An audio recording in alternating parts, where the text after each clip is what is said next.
तर श्रावणा, ज्यांनी आत्ता कमवायला सुरुवात केली आहे, ज्यांची आत्ता त्यांची पहिली सॅलरी त्यांच्या हातात येणार आहे. So should they begin their investment in stock market first? No. The first step towards investments is definitely not stocks. Stocks पर्यंत यायच्या आधी 3 स्टेप्स करणं फार गरजेचं आहे. ही रेस्ट्रिक्शन्स कोणी घातलेली नाही. ही restrictions are a part of a new system that we have design. It's called trade encore pattern of investments. 3 steps. एवढे रिस्ट्रिक्शन्स काय?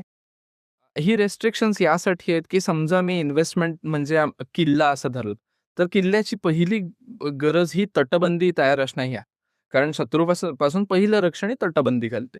त्याच पद्धतीने for investments what's going to protect you is term and medical insurance. Second important step is retirement planning. आणि retirement planning नंतर एकदा तुमचं झालेलं असेल रिटायरमेंट प्लॅनिंग आणि अलोकेशन ऑफ फंड्स, मग तुमच्या सॅलरीतनं किंवा इन्कममधनं एक महत्त्वाची गोष्ट बाजूला पडली पाहिजे, ती म्हणजे म्युच्युअल फंड्स. आणि म्युच्युअल फंड्स नंतर तुम्हाला कस्टमाइज रेट ऑफ रिटर्नसाठी स्टॉकमधली इन्व्हेस्टमेंट करणं आवश्यक आहे. अच्छा. पण जर मी म्युच्युअल फंड स्किप केलं, तर काय होईल? Mutual funds investments can be skipped. Definitely they can be skipped. पण त्याचा एक सगळ्यात मोठा फायदाही आहे. तो म्हणजे लोकांना एक डिसिप्लिन लागतं आणि एक डिसिप्लिन मार्गाने विशिष्ट रक्कम ही SIP स्वरूपात वेगळी होते. त्यामुळे म्युच्युअल फंडचा तो फायदेशीर आस्पेक्ट आपण विचारात घेऊ शकतो. पण लोकांचा असा समज आहे, की म्युच्युअल फंड्स त्या मानाने सेफ आहेत. शेअर्स म्हणजे तर गॅम्बलिंगच आहे. चढला तर चढला, नाहीतर सगळा लॉस. सो तुझं ह्याच्यावर काय मत? Mutual funds are equally risky as equity investments. Mutual फंड्समध्ये काही गोष्टी डायव्हर्सिफिकेशनमुळे कमी होतात, पण ते इक्विटी इन्व्हेस्टमेंट्समध्येही कमी करता येतात.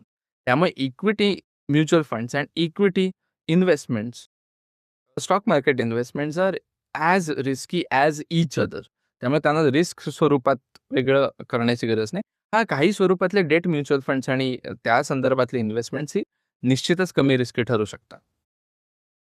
जर स्टॉक्समध्ये इन्व्हेस्ट करायचं असेल, तर कोणत्या स्टॉक्समध्ये इन्व्हेस्ट करण्यापासून सुरू करावं? याचं जेनेरिक उत्तर अनेक लोकांनी दिलंय. आणि जेनेरिक उत्तर हे आहे की आधी अभ्यास करावा, मग त्यात कंपनीचं मालक कोण आहे ते बघावं आणि इत्यादी इत्यादी अनेक गोष्टी कराव्या लागतात. हे सगळं करण्याची गरज नाही. Let me give you a very shorter answer. The shortest possible answer is, अभ्यास आम्ही करतो, तुम्ही आमच्या रेकमेंडेशन्सनी फक्त एक्झिक्यूट करा.